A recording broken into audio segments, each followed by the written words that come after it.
I'm no psychologist, but you seem upset. Something wrong? I'm an education major. Today I gave my first lesson as a student teacher. I'm going to go out on a limb and assume it did not go well.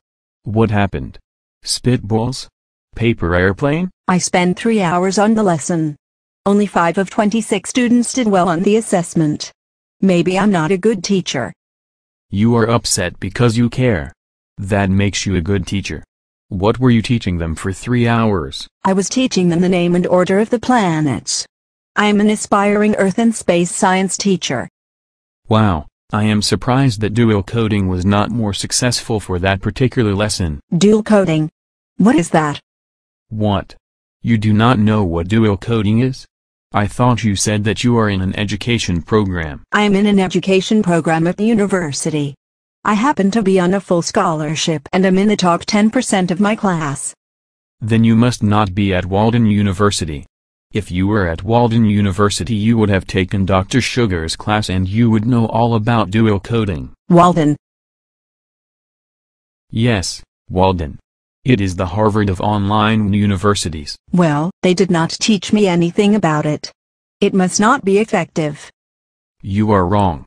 There is research to support its efficacy. A friend of mine used that research, which utilized dual coding, to create an action research project at the local high school. The results on student learning were terrific. In fact, he has created an online workshop to display his results and explain the application of dual coding theory. If I were you I would check out his workshop. Tell you what, I get off this train in about 1 minute. You have that long to convince me to participate in the workshop. A whole minute? That means I have time for a nap. The workshop is a no-brainer. You are way too confident in this. My teachers use dual coding and the principles of the triarchic model of cognitive load. I now have degrees in medicine, archaeology, sociology, communications, and technology. Wow, what do you do for a living? I am a medical doctor at NASA. In my spare time I am a special advisor for Google. In my spare time I ride trains and teach passengers about dual coding theory. Okay, I get off the train soon. Tell me about it.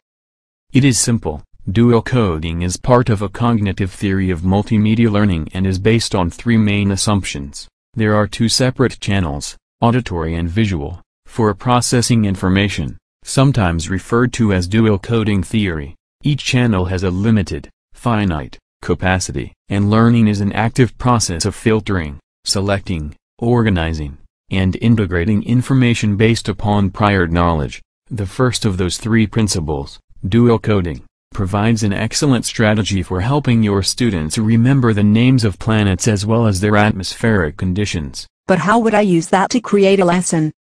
That's the easy part. If audio and visual stimulus are stored in the mind via different cognitive pathways, you should juxtapose imagery and audio together when possible. Doing so will increase comprehension as well as triggers for recall. Oh, I do use imagery and text. I often use digital flashcards with a word on one side and a relevant picture on the other. Students can click the card to see the image. Okay, I really have to find out where you go to college and lobby to have it closed permanently. You sound like the typical uninformed public school administrator. What? But you just said. Oh, I know what I just said. It apparently was not what you just heard. You may be superintendent one day. To use an effective research-based approach you must juxtapose the image with the word. This means they are seen together. Separating them increases essential processing. Depending on how disjoined the word is from the image you may even increase extraneous cognitive processing, which is not good. What does all of that mean? Your college must produce a lot of public school administrators and coordinators. For now, just focus on dual coding. Now that you have some idea of what it is, go to my friend's workshop to see how he used dual coding. Your stop is next. Have a nice day and enjoy the workshop. Learning to teach effectively is too complicated. I overheard that dreamy guy. Are you going to attend the workshop and learn a teaching strategy that uses that? What was it called? Oh yeah, dual coding. No. Teaching is way too difficult.